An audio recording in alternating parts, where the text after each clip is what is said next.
തിരുവനന്തപുരത്ത് കടലിൽ പോയ മത്സ്യത്തൊഴിലാളിയെ കാണാതായി.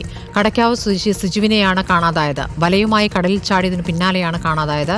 അരുൺ സോളമൻ വിവരങ്ങളുമായി. അരുൺ, എപ്പോഴാണ് സംഭവം? എന്താണ് അറിയാനാകുന്നത്?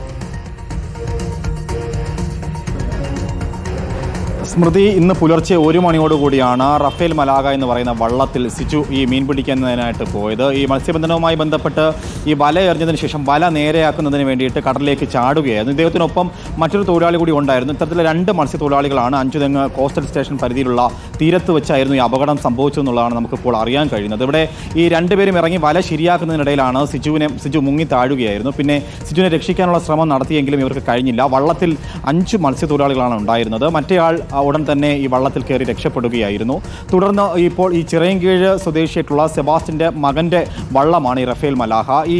അദ്ദേഹം ഈ സെബാസ്റ്റിനാണ് ഇപ്പോൾ ഈ അഞ്ചുതെങ്ങ് കോസ്റ്റൽ പോലീസിൽ ഇന്ന് പുലർച്ചെ 8 മണിക്കാണ് ഇദ്ദേഹത്തെ കാണാനില്ല എന്ന് പറഞ്ഞുകൊണ്ടൊരു പരാതി നൽകിയത്. തുടർന്ന് ഈ കോസ്റ്റൽ പോലീസ് ഇപ്പോൾ പരാതിയും എടുത്തിട്ടുണ്ട്. തുടർന്ന് ഈ പ്രധാനമായും ഈ കോസ്റ്റൽ പോലീസിനും അതുപോലെ തന്നെ സമീപ പ്രദേശത്തുള്ള മത്സ്യത്തൊഴിലാളികളുടെയും ഭാഗത്തു നിന്നുള്ള തിരച്ചിൽ തുടരുന്നുണ്ട്. ഇതുവരെയും സിജുവിനെ കണ്ടെത്താൻ കഴിഞ്ഞില്ല എന്നുള്ളതാണ്. ഇദ്ദേഹം കടയ്ക്കാവൂർ സ്വദേശിയാണ്. കൊച്ചുണ്ണി എന്ന വിളിപ്പേരിലുള്ള സിജു ഏറെക്കാലമായിട്ട് മത്സ്യബന്ധനവുമായി ബന്ധപ്പെട്ട് ഉപജീവനം നടത്തി വരുന്ന വ്യക്തിയാണെന്നുള്ളതാണ് നമുക്ക് അറിയാൻ കഴിഞ്ഞിട്ടുള്ളത്. എന്തായാലും തിരച്ചിൽ തുടരുകയാണ്. അദ്ദേഹത്തിൻ്റെ ജീവൻ രക്ഷിക്കാനുള്ള ശ്രമത്തിലാണ് അഞ്ചുതെങ്ങ് കോസ്റ്റൽ പോലീസ്. സ്മൃതി, ശരി.